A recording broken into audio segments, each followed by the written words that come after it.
Sa kanya ito, nakamatay naman. Ang usa niya mga propeta, na sa simbahan. Oh. Ayun tay. Kaya sa una, di ba tay, ang ato man sa langit may gumaon. Nagataw siya ng propeta. Pero nakita giya. Na may pulpuli, pagkamatay ni Moises, na yung puli po ng nagkuhan, pagkamatay na bulan na naman. Sakto. So karon tay na ay buhing propeta, nagitaw ng ato man sa langit. Ayun. Kung asang propeta tayo na sila ay gawin mo katungod. Sa English, gitawag siyang priesthood authority. Kaya di man siya mahimong propeta gawin nagmando. Sakto tayo. So malipayon ang akong kauban na ipakita ang buhing propeta karon. Kinaay si Darren H. Oaks na taga-Amerika. Bali siya tayo, dili naman siya propeta, kundi propeta siya sa kalibutan. Kitang tanan, aron na kita naagiya sa ato sa langit.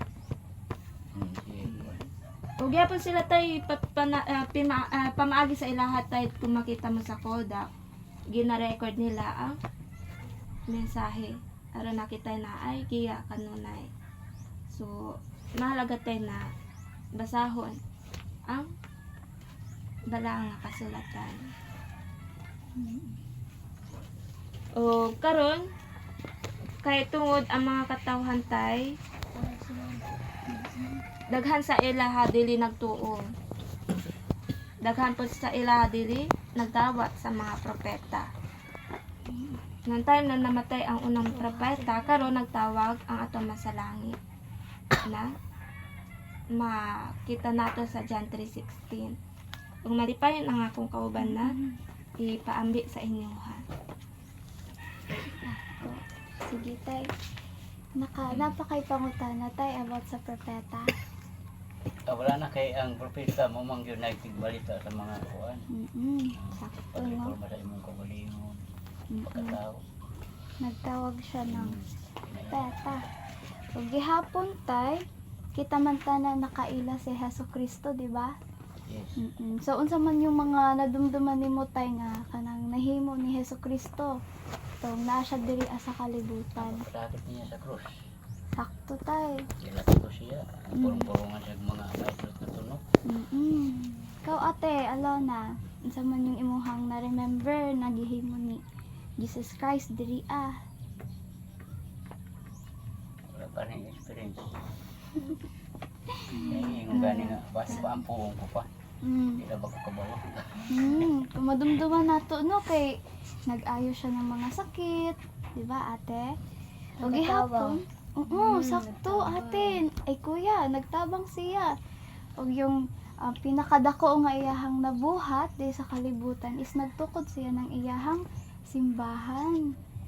No, nang iyahang simbahan is naay duha ka baruganan. Pinakauna na diha yung naingon ni sister na propeta. Kung asa nga yung propeta is yung baba sa Ginoo no. O ang ikaduha si Jesucristo nagtawag siya ng 12 ka apostoles. Kay syempre sa kadako sa kalibutan dili man jud makaya ni Jesus Christ na siya lang isa yung magsangyaw. Hindi yung kauban. Nagtawag siya ng kauban. Kinsa man yung mga nailhan ninyo na Si Abraham.